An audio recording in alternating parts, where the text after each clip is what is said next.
Praise God, హల్లెలూయా. ప్రభువును రక్షకుడినైన యేసుక్రీస్తు నామంలో మీ అందరికీ శుభములు తెలియజేస్తూ ఉన్నాను. ప్రియులారా, ఈ పరిశుద్ధ పునరుత్థాన దినములో దేవుని సన్నిధిలో చేరి దేవుని స్తుతించి ఆరాధించుటకు దేవుడు మనకిచ్చినటువంటి మంచి అవకాశాన్ని బట్టి దేవుని నేను స్తుతిస్తూ ఉన్నాను. ఆలస్యం లేకుండా దేవుని వాక్యాన్ని చదువుకొని ధ్యానం చేసుకుందాము. నిర్గమాకాండము 32వ అధ్యాయము 7వ వచనము నుండి. కాగా యెహోవా మోషేతో ఇట్లనెను, నీవు దిగి వెళ్ళుము. ఐగుప్తు దేశము నుండి నీవు రప్పించిన నీ ప్రజలు చెడిపోయిరి. నేను వారికి నియమించిన త్రోవ నుండి త్వరగా తొలగిపోయి తమ కొరకు పోతపోసిన దూడను చేసుకుని దానికి సాగిలిపడి బలి నర్పించి, ఓయి ఇశ్రాయేలు, ఐగుప్తు దేశం నుండి నిన్ను రప్పించిన నీ దేవుడు ఇదే అని చెప్పుకొని రనెను. మరియు యెహోవా ఇట్లనెను, నేను ఈ ప్రజలను చూచియున్నాను, ఇదిగో వారు లోబడి నొల్లని ప్రజలు. కావున నీవు ఊరకుండుము, నా కోపము వారి మీద మండును. నేను వారిని కాల్చివేసి నిన్ను గొప్ప జనముగా చేసేదనని మోషేతో చెప్పగా, మోషే తన దేవుడైన యెహోవాను బ్రతిమాలుకొని, యెహోవా నీవు మహాశక్తి వలన బాహుబలము వలన ఐగుప్తు దేశంలో నుండి రప్పించిన నీ ప్రజల మీద నీ కోపము మండనేలా ఆయన కొండలలో వారిని చంపునట్లును భూమి మీద నుండి వారిని నశింప చేయనట్లును కీడు కొరకే వారిని తీసుకుని పోయినని ఐగుప్తీయులు ఏల చెప్పుకొనవలెను. నీ కోపాగ్ని నుండి మళ్ళుకొని నీవు నీ ప్రజలకు ఈ కీడు చేయక దాని గూర్చి సంతాపపడుము. నీ సేవకులైన అబ్రహామును, ఇస్సాకును, ఇశ్రాయేలును జ్ఞాపకం చేసుకునుము. నీవు వారితో ఆకాశ నక్షత్రముల వలె నీ సంతానం అభివృద్ధి చేసి నేను చెప్పిన ఈ సమస్త భూమిని నీ సంతానమునికి ఇచ్చేదననియు వారు నిరంతరము దాని హక్కుదారు లగుదురనియు వారితో నీ తోడిని ప్రమాణం చేసి చెప్పితివనెను. అంతటి యెహోవా తన ప్రజలకు చేసేదనని చెప్పిన కీడును గూర్చి సంతాపపడెను. ప్రార్థన చేసుకుందాము. పరిశుద్ధుడు అయిన తండ్రి, ప్రేమ కలిగిన ఆయన, వందనాలు చెల్లిస్తూ ఉన్నాను. మహాగణుడువు, మహోన్నతుడువు, సర్వశక్తిమంతుడువు, పరిశుద్ధుడువు నీవు గనుక వందనాలు చెల్లిస్తూ ఉన్నాను. మీ దయా, మీ దీవెన మాతో ఉంచుమని ప్రార్థన చేస్తూ ఉన్నాను. దాసుడు తన యజమానుడి వైపు చూస్తూ ఉండినట్లుగా, దాసురాలు తన యజమానురాలి చేతి వైపు చూస్తూ ఉండినట్లుగా ఈ ఉదయకాల సమయంలో మీ వైపు ఆశతో చూస్తూ ఉన్నాము. దేవా, మీరు మాతో మాట్లాడండి, మమ్మల్ని దర్శించండి. పరిశుద్ధాత్మ దేవా, మాకు పరిచర్య చేయమని ప్రార్థన చేస్తూ స్తుతిస్తూ ఉన్నాను. కృతజ్ఞతలు చెల్లిస్తూ స్తుతిస్తూ మీ దయించుమని ప్రార్థన చేస్తూ స్తుతిస్తూ యేసుక్రీస్తు నామంలో స్తుతించి ప్రార్థిస్తూ ఉన్నాను, కొనియాడుతూ ఉన్నాను, కనపరుస్తూ ఉన్నాను. జీవం గల పరమ తండ్రి, ఆమేన్. ప్రియులారా, గడిచిన వారాల్లో మోషే కొండ మీదకు వెళ్ళి దేవుని సన్నిధిలో ఉండినప్పుడు ఇశ్రాయేలు ప్రజలు ఆయన తడువు చేయుట చూసి తమ కొరకు ఒక పోత దూడను చేయించుకున్న సందర్భాన్ని గురించి మనం ధ్యానించాం. వారు తమ కొరకు పోత విగ్రహాన్ని చేయించుకోవాలి అనుకోవడము మనుష్యుని యొక్క ఆలోచన. అందుకే మరొకసారి జ్ఞాపకం చేస్తూ ఉన్నాను ప్రియులారా, మనుష్యుని యొక్క ఆలోచన ఎన్నటెన్నటికి కూడా దేవుని చిత్తాన్ని నెరవేర్చదు. దేవుని నామానికి మహిమ కలుగును గాక. దేవుడు వారి పట్ల గొప్ప ఉద్దేశాన్ని కలిగి ఉన్నాడు.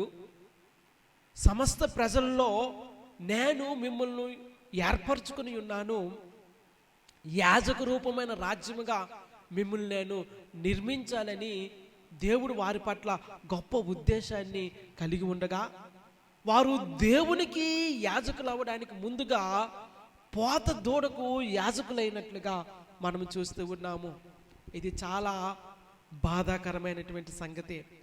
ప్రియులారా, వీటన్నిటికంటే వారు తినుటకును త్రాగుటకును కూర్చుండి ఆడుటకును లేచిరి అని మనం చదువుతూ ఉన్నాము. ప్రియులారా, వారు భయపడాలి. అయ్యో, ఈ అరణ్యంలో మేము ఉండిపోయాము, ముందుకు వెళ్ళడానికి మాకు అవకాశం లేదు, వెనక్కి వెళ్ళడానికి మాకు అవకాశం లేదు అని వారు భయపడి దేవుని సన్నిధిని, దేవుని చిత్తాన్ని వెతికి తమ్మును నడిపించేటువంటి ఒక నాయకుడిని వారు ఏర్పాటు చేసుకోవాలి. కానీ వారు భయపడాల్సినటువంటి ఆ సమయంలో, దుఃఖించాల్సినటువంటి ఆ సమయంలో వారు తినుటకును, త్రాగుటకును, ఆడుటకును లేచిరని మనం చదువుతూ ఉన్నాము. ప్రియులారా, ఇది చాలా విపరీతమైనటువంటి సంగతి. ఇది చాలా భయంకరమైనటువంటి సంగతి. ఏ విషయంలో అయితే వారు దిద్దుకోవాలో, ఏ విషయంలో అయితే వారు బాగు చేయబడాలో ఆ సంగతిని వారు మరిచిపోయి ఒక పోత దూడను చేసుకొని పోత దూడకు సాగిలపడి, ఓయి ఇశ్రాయేలు, ఐగుప్తు దేశంలో నుంచి నిన్ను తీసుకొని వచ్చినటువంటి దేవుడు ఈయనని చెప్పి పోత దూడకు నమస్కారం చేయడము చాలా చాలా బాధాకరమైనటువంటి సంగతి. ప్రియులారా, గడిచిన వారంలో మనం చెప్పుకున్నాము, దేవునికి మహిమ తీసుకురాలేనిది అది ఏదైనా కానీ మన జీవితాల్లో పోత దూడగానే ఉండిపోతుందనే సంగతిని మనం జ్ఞాపకం పెట్టుకోవాలి. కొన్ని క్రైస్తవ ప్రోగ్రామ్స్ కూడా పోత పోసిన దూడలాగా విగ్రహారాధనకు తావిస్తూ ఉన్నాయి.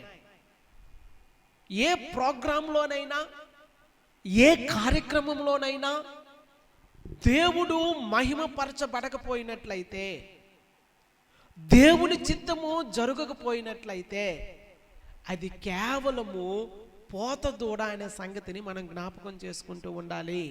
దేవుని నామానికి మహిమ కలుగును గాక. 7వ వచనం, కాగా యెహోవా మోషేతో ఇట్లనెను, నీవు దిగి వెళ్ళుము, ఐగుప్తు దేశములో నుండి నీవు రప్పించిన నీ ప్రజలు చెడిపోయిరి. నేను వారికి నియమించిన త్రోవ నుండి త్వరగా తొలగిపోయి తమ కొరకు పోత పోసిన దూడను చేసుకుని దానికి సాగిలపడి బలి నర్పించి, ఓయి ఇశ్రాయేలు, ఐగుప్తు దేశములో నుండి నిన్ను రప్పించిన నీ దేవుడు ఇదే అని చెప్పుకొనిరనెను. ప్రియులారా, నిజమే, వారు త్వరగా త్రోవ తప్పిపోయారు. ప్రియులారా, దేవునితో నిబంధన చేసి ఒక 4 నెలలు కూడా కాలేదు, వారు పోత దూడను చేసుకొని పోత దూడకు యాజకులు అవడము చాలా బాధాకరమైనటువంటి సంగతి. చాలా త్వరగా దేవుని యొక్క పద్ధతిలో నుండి, దేవుని యొక్క ఉద్దేశంలో నుండి, దేవుని యొక్క సంకల్పంలో నుండి వారు తప్పిపోయినట్లుగా మనం చూస్తూ ఉన్నాము.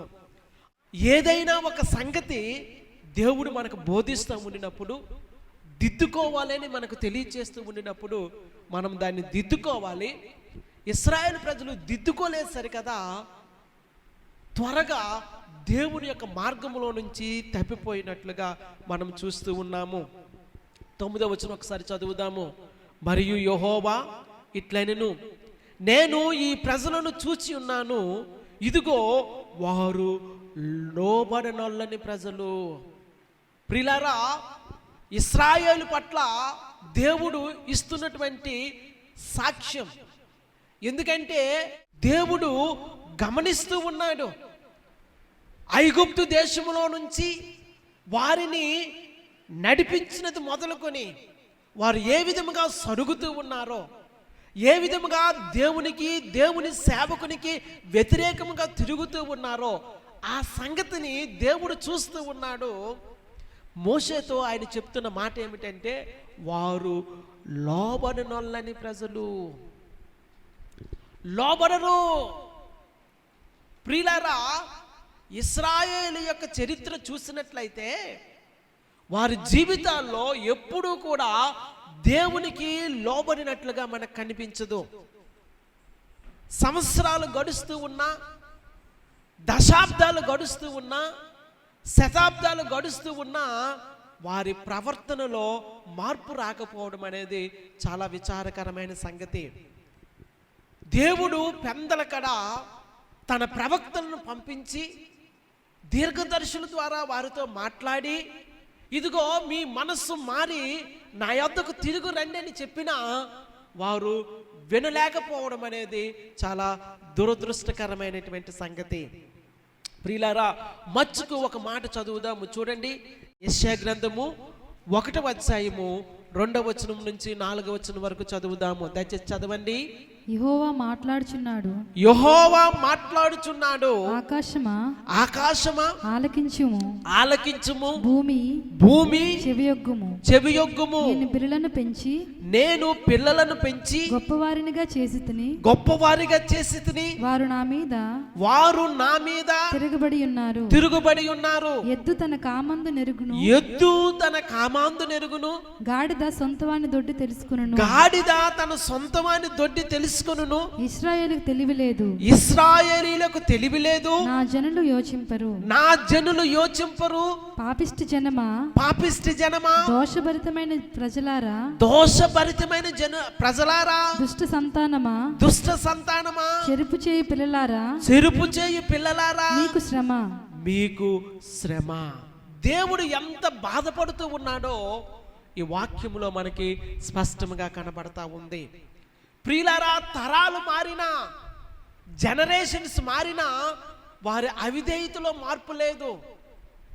ప్రియులారా, వారు అవిధేయత చూపెడుతూ వస్తూ ఉన్నారే తప్ప దేవునికి విధేయత చూపించినటువంటి సందర్భాలు మనకు కనిపించట్లేదు. ప్రియులారా, ఇది చాలా బాధాకరమైనటువంటి సంగతి. దేవుడు మాట్లాడుతూ ఉండినప్పుడు, దేవుడు మనకు బోధిస్తూ ఉండినప్పుడు, ప్రియులారా, మనము దేవునికి విధేయత చూపించాలి, దేవుని పద్ధతులను అనుసరించాలి, వాక్యానుసారముగా జీవించడానికి తీర్మానం చేసుకోవాలి. ఇశ్రాయేలీయుల యొక్క చరిత్ర చూసినట్లయితే ప్రియులారా, వారు దేవునికి లోబడని వారుగా ముద్రింపబడి ఉన్నారు. ఇక్కడ దేవుడు మోషేతో అంటూ ఉన్నాడు 9వ వచనంలో, మరియు యెహోవా ఇట్లనెను, నేను ఈ ప్రజలను చూచి ఉన్నాను.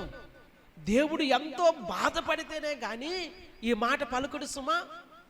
ఆయన ఎంత నొచ్చుకున్నాడో, ఎంతగా దుఃఖించాడో, ఎంతగా బాధపడ్డాడో అందుకే అంటూ ఉన్నాడు, మరియు యెహోవా ఇట్లనెను, నేను ఈ ప్రజలను చూసి ఉన్నాను, ఇదిగో వారు లోబడనల్లని ప్రజలు.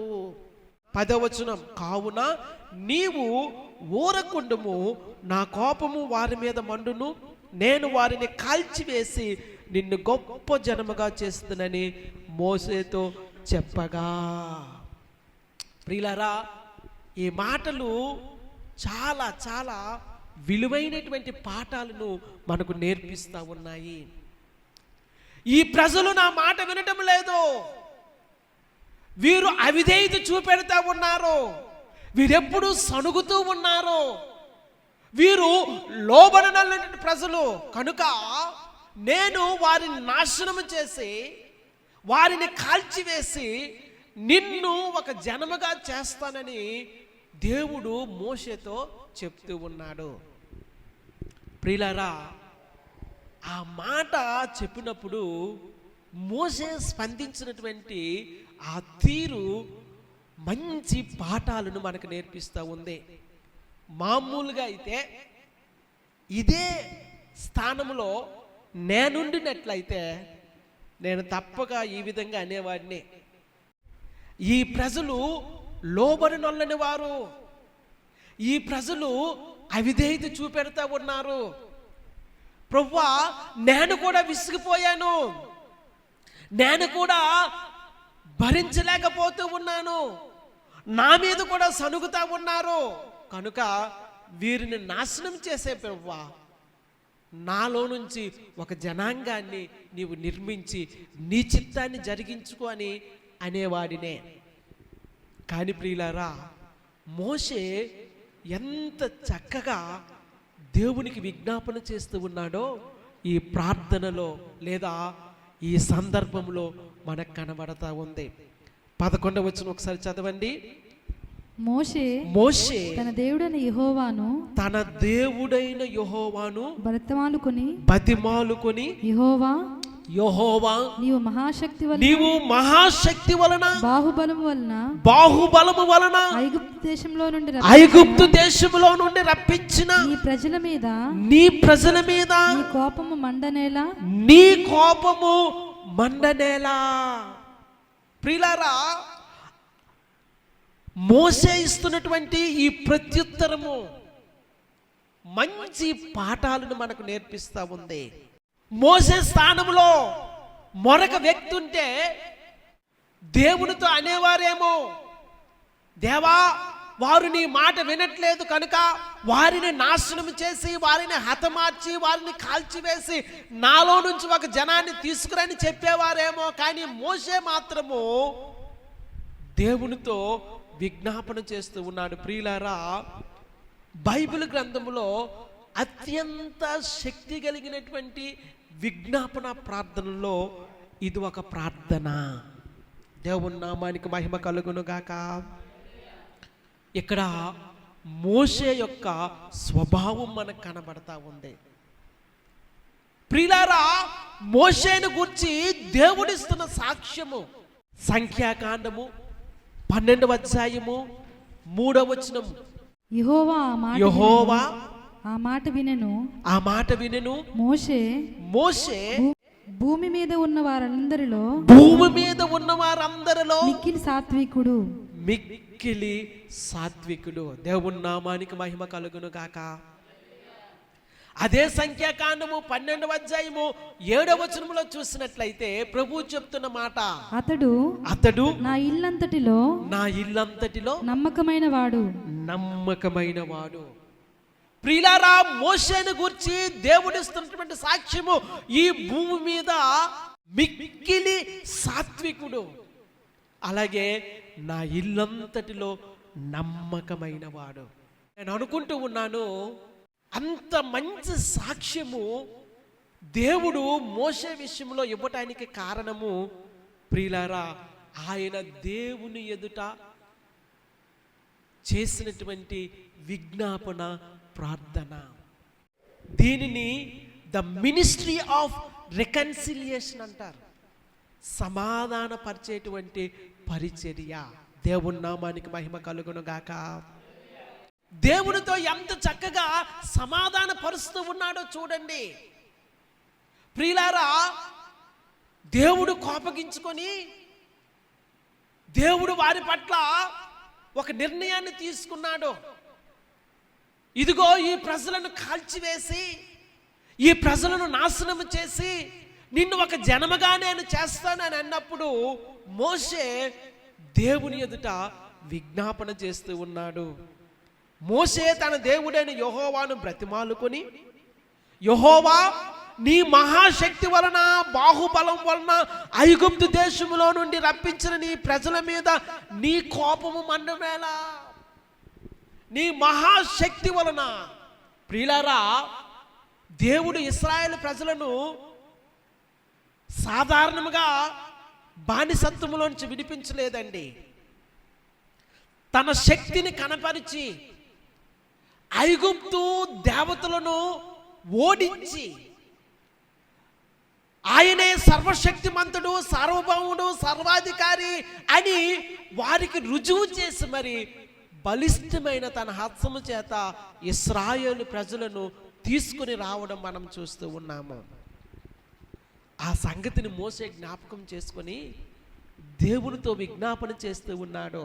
12వ వచనం, ఆయన కొండలలో వారిని చంపునట్లును, భూమి మీద నుండి వారిని నశింపచేయునట్లును, కీడు కొరకే వారిని తీసుకొని పోయినని ఐగుప్తీయులు ఎలా చెప్పుకొనవలెను? చూడండి, దేవునితో ఏ విధముగా సమాధాన పరుస్తూ ఉన్నాడో.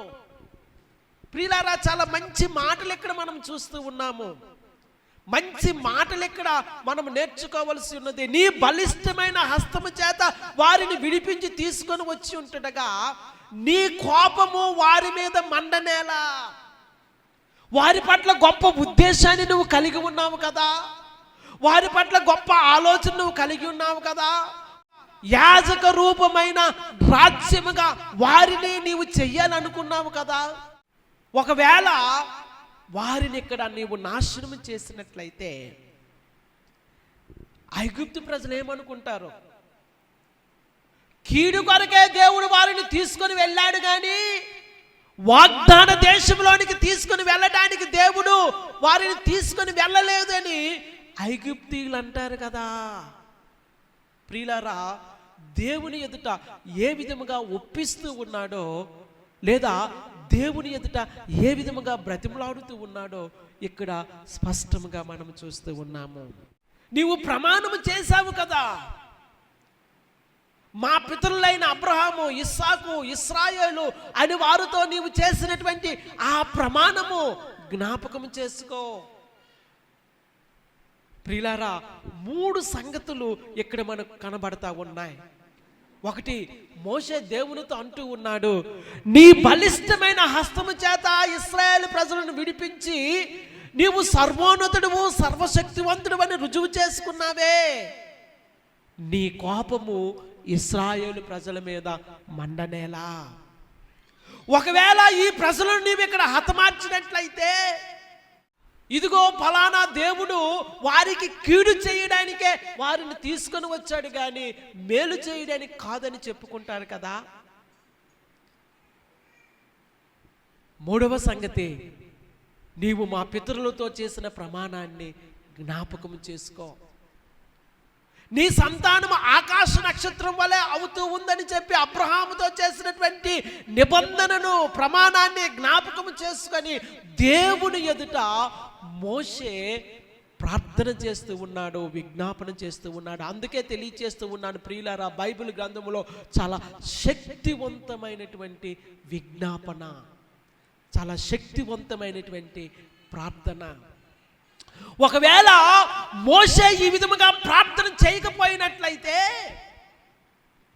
దేవుడు ఇశ్రాయేలు ప్రజలను ఆ దినాన నాశనం చేసేవాడేమో. ప్రియులారా, ఒకవేళ మోషే ఆ విధముగా అడ్డుపడకపోయినట్లయితే ఇశ్రాయేలు ప్రజలు నశించేవారేమో.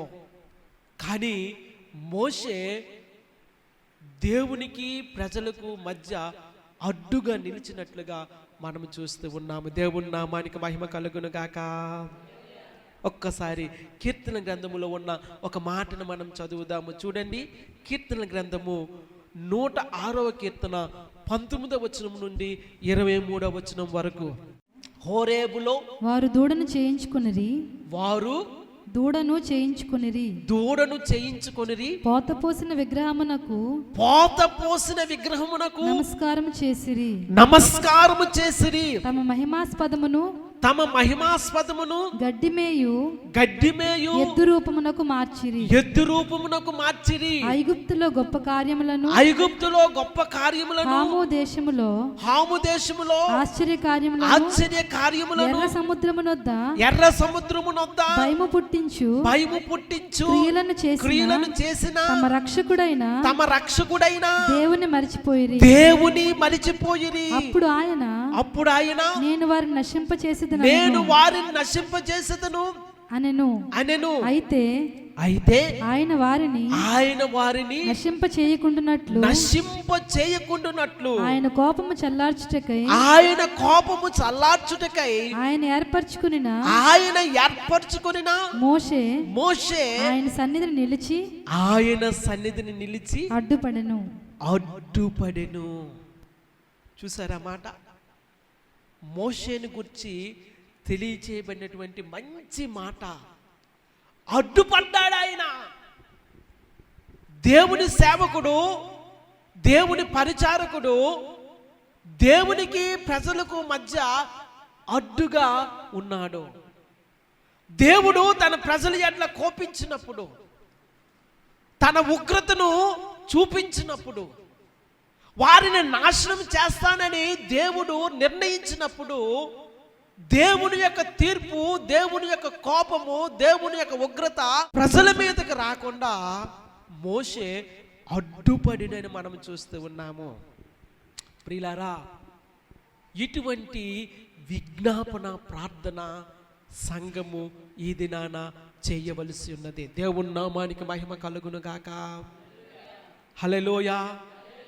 ఒకవేళ ఆ దినాన మోషే అడ్డుపడకపోయినట్లయితే, నాకెందుకులే, దేవుడు ఏదో ఒక నిర్ణయం తీసుకుంటాడులే అని అనుకున్నట్లయితే, నాకు దీనితో సంబంధం లేదు, దేవుడే చూసుకుంటాడు అని మౌనముగా ఉండినట్లయితే ఈ ప్రజలు నశించిపోని నా ద్వారా దేవుడు ఒక జనాంగాన్ని నిర్మిస్తాను అంటూ ఉన్నాడు కదా, దానికే నేను కట్టుబడి ఉంటాను అని అనుకున్నట్లయితే ప్రియులారా, ఇశ్రాయేలు యొక్క పరిస్థితి ఏ విధముగా ఉంటుంది ఒక్కసారి ఆలోచన చెయ్యండి.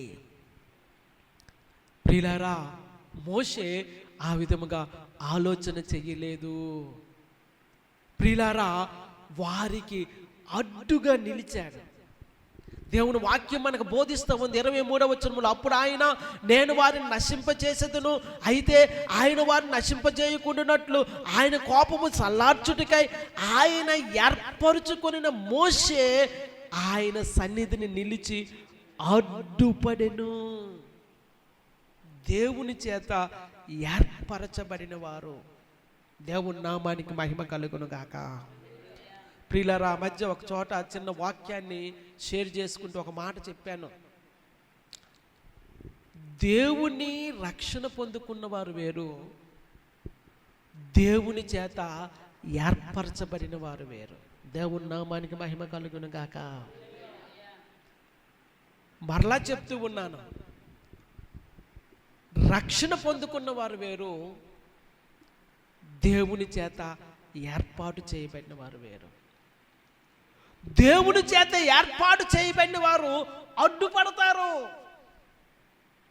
దేవుని యొక్క కోపము, దేవుని యొక్క ఉగ్రత, దేవుని యొక్క తీర్పు ప్రజల మీదకి రాకుండా అడ్డుపడేవారు దేవుని చేత ఏర్పరచబడిన వారు. దేవుని నామానికి మహిమ కలుగును గాక.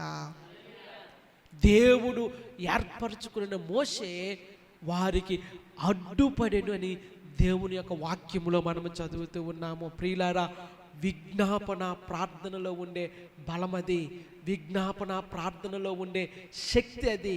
విజ్ఞాపన ప్రార్థన చేసేవారు దేవునికి మనుషులకి మధ్య నిలువబడి దేవుని యొక్క ఉగ్రత, దేవుని యొక్క కోపము, దేవుని యొక్క తీర్పు మనుషుల మీదకి రాకుండా దేవుని ఎదుట సాగిలపడేవారు ఉన్నారు. వారు దేవుని చేత ఏర్పరచబడిన వారు. దేవుని నామానికి మహిమ కలుగును గాక. ప్రియులారా, ఒకప్పుడు ఈ లోకానుసారముగా జీవిస్తూ లోకానుసారముగా పాపములో జీవిస్తున్న మనము ఉగ్రతకు పాత్రులమైనప్పుడు మన ప్రభువైన క్రీస్తు మన కొరకు అడ్డుపడినట్లుగా మనము చూస్తూ ఉన్నాము.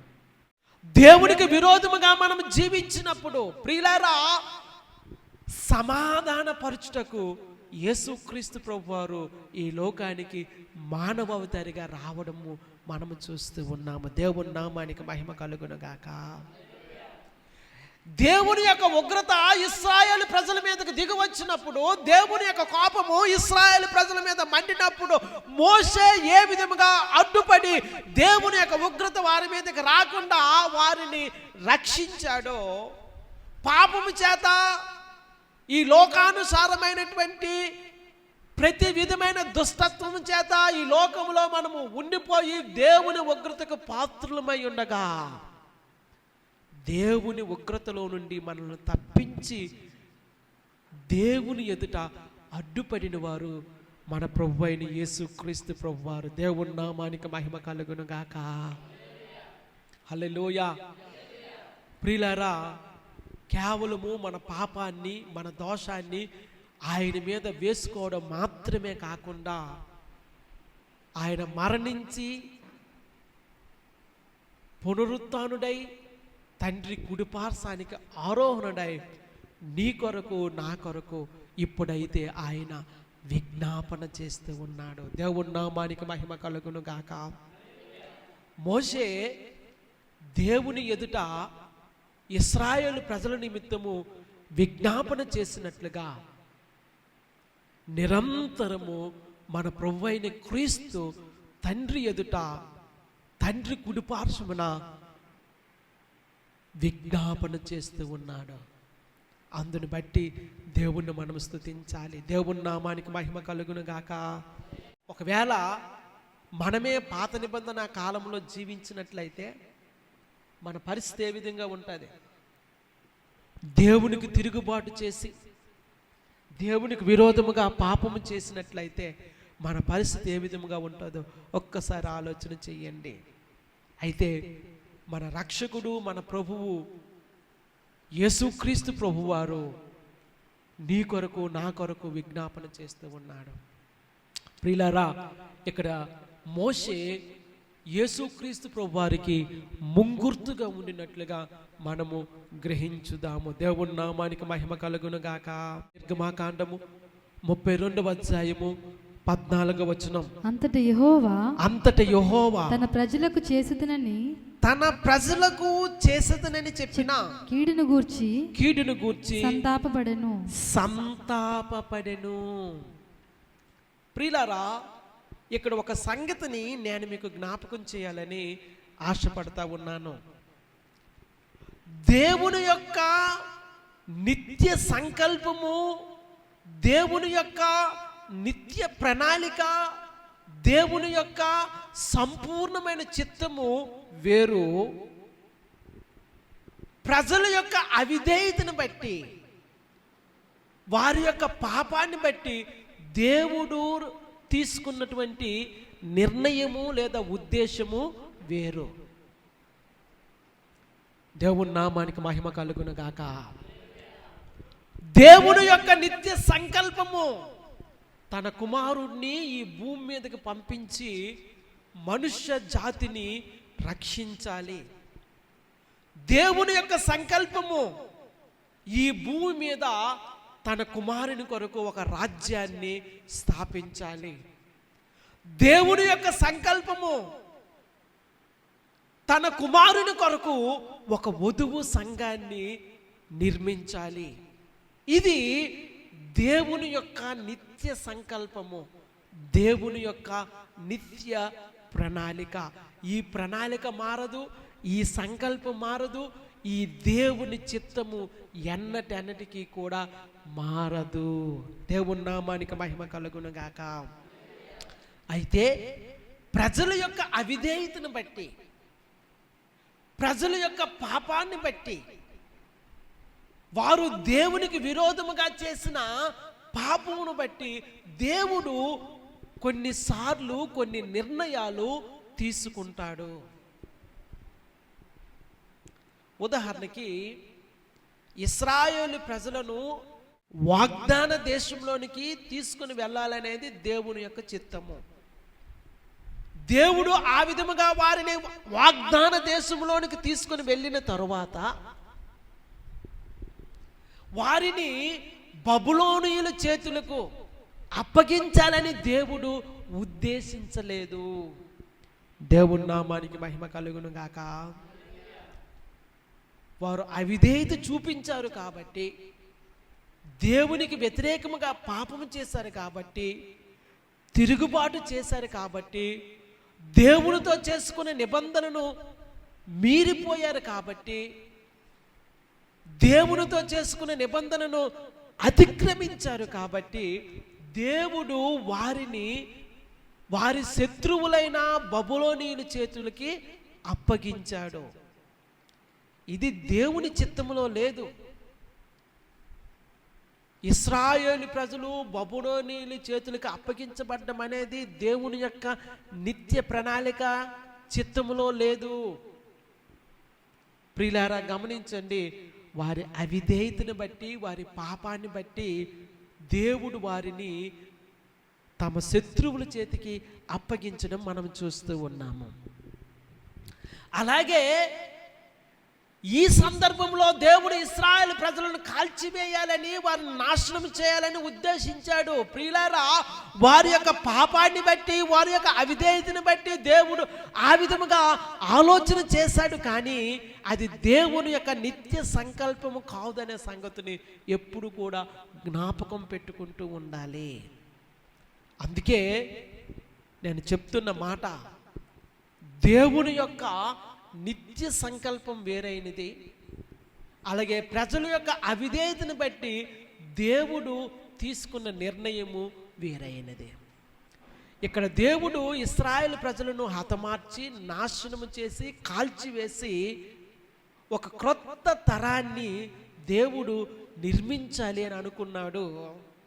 కానీ మోషే లాంటి సాత్వికుడు, దేవుని ఇల్లంతటిలో నమ్మకస్తుడు, దేవుని ఎదుట విజ్ఞాపన చేయటం వలన తాను చెయ్యాలనుకున్నటువంటి ఆ పనిని లేదా తాను తీసుకున్నటువంటి ఆ నిర్ణయాన్ని వెనక్కి తీసుకొని సంతాపపడెను అని దేవుని వాక్యములో మనం చదువుతూ ఉన్నాము. 14వ వచనం, అంతటా యెహోవా తన ప్రజలకు చేసేదనని చెప్పిన కీడును గూర్చి సంతాపపడెను. ప్రియులారా, దేవుడు సంతాపపడిన సందర్భాలు బైబిల్ గ్రంథంలో ఉన్నాయి. మచ్చుకు కొన్ని చూద్దాము. చూడండి, ఆదికాండము 6వ అధ్యాయము 6వ వచనం, తాను భూమి మీద నరులను చేసినందుకు యెహోవా సంతాపము నుండి తన హృదయములో నొచ్చుకొనెను. ఈ సంతాపం అనే మాట దేవుడు దుఃఖిస్తున్నాడనే మాటను మనకు చూపెడతా ఉంది. ఆయన దుఃఖిస్తూ ఉన్నాడు, ఆయన బాధపడుతూ ఉన్నాడు, ఆయన నొచ్చుకుంటూ ఉన్నాడు. మనుష్యులను చేసినందుకు ఆయన సంతాపపడిన. ఎందుకు? మనుష్యులు దేవునికి అవిధేయత చూపించారు, దేవుని మాట వినలేదు, దేవునికి వ్యతిరేకముగా తిరుగుబాటు చేశారు. కనుక ప్రియులారా, వారిని చేసిన దాన్ని బట్టి లేదా వారిని నిర్మించినందుకు దేవుడు సంతాపపడినట్లుగా మనం చూస్తూ ఉన్నాము. అలాగే సౌలు విషయంలో కూడా దేవుడు సంతాపపడినట్లుగా మనం చదువుతూ ఉన్నాము. చూడండి, 1 సమూయేలు గ్రంథము 15వ అధ్యాయము 35వ వచనం, సౌలు బ్రతికిన దినములన్నిటిను సమూయేలు అతని దర్శింప వెళ్ళలేదు గాని సౌలును గూర్చి దుఃఖాక్రాంతుడాయను మరియు తాను సౌలును ఇశ్రాయేలీయుల మీద రాజుగా నిర్ణయించినందుకు యెహోవా పశ్చాత్తాపపడినని దేవుని వాక్యం మనకు బోధిస్తూ ఉంది. అంతటా యెహోవా తన ప్రజలకు చేసేదనని చెప్పిన కీడును గూర్చి సంతాపపడెను. ప్రియులారా, మన విషయంలో అయితే దేవుడు సంతాపపడకూడదు. ఏదైతే దేవుడు మన విషయంలో ఒక నిర్ణయాన్ని తీసుకున్నాడో ఆ నిర్ణయము మన జీవితాల్లో సంపూర్ణముగా నెరవేర్చబడాలి. ఈ దినాల్లో మనము నేర్చుకోవలసినటువంటి పాఠం ఏంటి? కొరింథీయులకు రాసినటువంటి మొదటి పత్రిక 10వ అధ్యాయము 1వ వచనము నుండి, సహోదరులారా ఈ సంగతి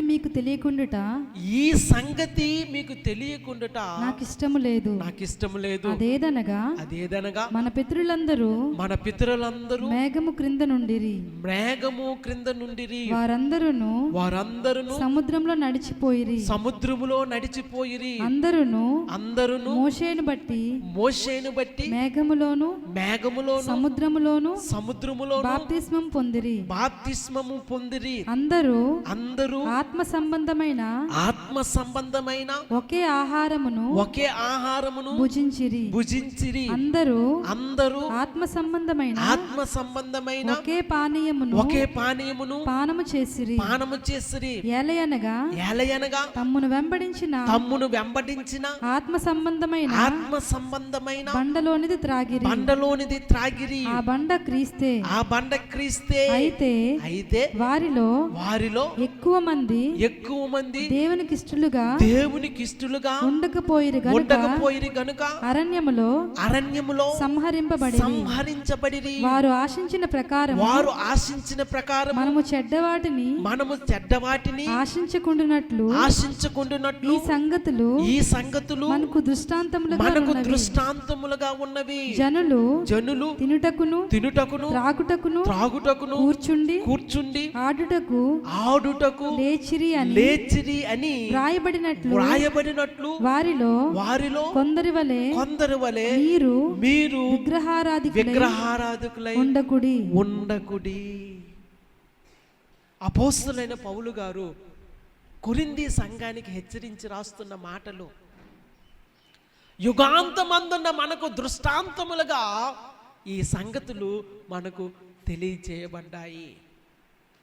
ఇశ్రాయేలు ప్రజలు వారికి ఇవ్వబడినటువంటి ధన్యతను విడిచిపెట్టుకొని దేవునికి యాజకులుగా ఉండటానికి బదులు దూడకు యాజకులయ్యారు. వారు అవిధేయత చూపించి దేవుని యొక్క కోపాన్ని రేపి ఉన్నారు. వారు అవిధేయత చూపించి దేవుని ఉగ్రతకు పాత్రులయ్యారు. ప్రియులారా, దేవుని వాక్యములో మనం చదివాము, అయితే వారిలో ఎక్కువ మంది దేవునికి ఇష్టలుగా ఉండకపోయిరి. వారు దేవునికి ఇష్టలుగా లేకపోయారు. ప్రియులారా, ఈ దినాన నీవు నేను దేవుని ఎదుట ఏ విధముగా ఉంటున్నామో జ్ఞాపకం పెట్టుకుంటూ ఉండాలి. వారు దేవునికి ఇష్టలుగా లేరు. ప్రియమైన సహోదరుడా, ప్రియమైన సహోదరి, ఈ దినాన దేవునికి ఇష్టమైన వారముగా మనం ఉందామా? ఎందుకంటే యుగాంతమంతున్న మనకు దృష్టాంతములుగా దేవుడు ఈ సంగతులన్నింటినీ పొందుపరిచాడు.